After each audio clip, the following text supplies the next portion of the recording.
Understanding the finances of government. When studying government, it is essential to delve into the crucial issue of funding its operations. In recent years, government spending has often surpassed its revenues, creating a pressing concern. As citizens, we demand various services from our governments, and it is important to understand how they are funded. Typically, governments obtain the necessary funds through taxation. Before we explore the intricacies of government taxation and finance, let's familiarize ourselves with some common terms. 1. Revenue.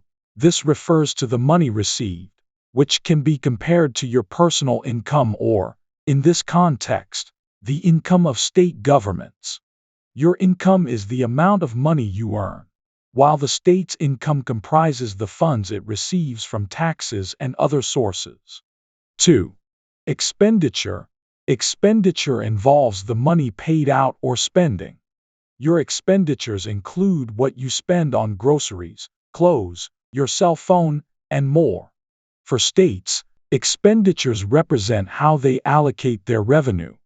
Annually, state and local governments in the United States collectively spend over $600 billion. Missouri's total operating budget is $20.08 billion, and it is funded by three primary sources. 1. General revenue.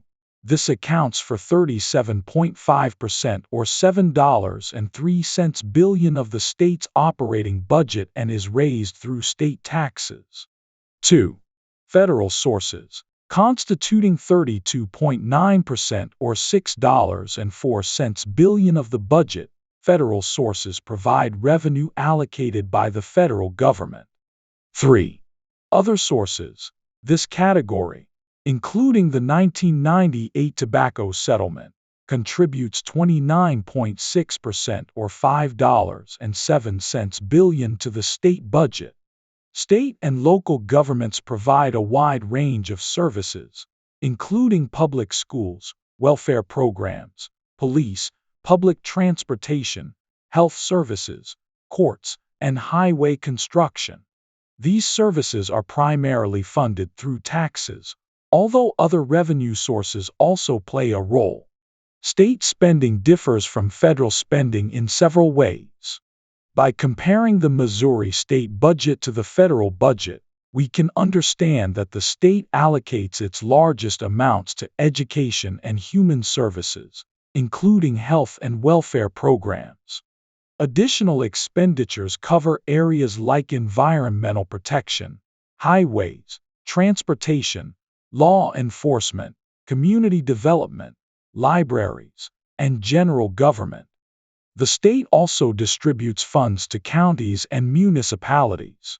The largest portion of tax revenue goes to the federal government, primarily generated by the federal income tax. This tax is deducted from citizens' paychecks to support federal operations. Each year, taxpayers must submit forms to the federal government to reconcile previous year withholdings, either receiving a refund or making a payment as necessary. Many economists favor the income tax because it is progressive. This means that as one's income increases, both the tax rate and the amount paid also rise. In contrast, a tax that applies the same rate to everyone, regardless of income, is termed regressive. The federal government also collects revenue through various other taxes, such as social insurance tax, corporate income tax, excise tax, customs, estate tax, and gift taxes. State taxation authority is constrained by the federal constitution, the state's own laws, and its constitution. For example, states are prohibited from imposing import or export taxes, taxing interstate commerce, or taxing federal property like military bases. The 14th Amendment of the U.S. Constitution mandates fair and public purpose-oriented administration of taxes. To meet its financial needs, Missouri obtains revenue from multiple sources, including 1. Income taxes. Individual and corporate income taxes significantly contribute to state revenue. 2. Sales taxes. Taxes on the sale of goods make up nearly one-fourth of state revenue, with most states, including Missouri, implementing a general sales tax. 3. Other taxes. Various taxes, such as corporate franchise tax, alcoholic beverage tax, motor fuel tax, and inheritance and estate taxes, also contribute to state funds. The state additionally receives funds from the federal government through grants and matching funds, and it may resort to borrowing money through bond sales, with repayment due by a specified future date. Local governments operate under the constraint of a balanced budget.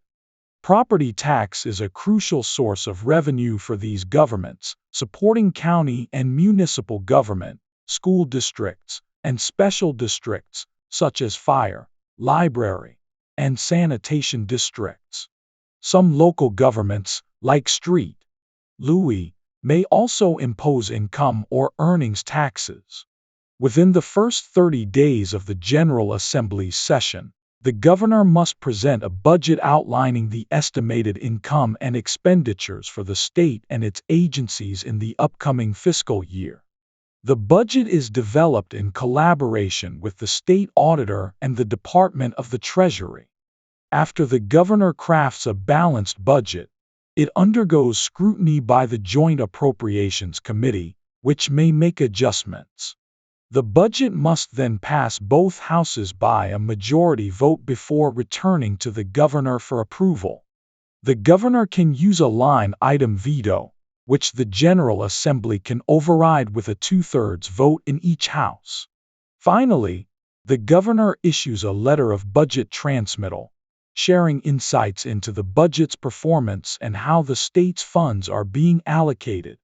Managing and allocating over $20 billion in funds is an immense responsibility for the governor and the General Assembly.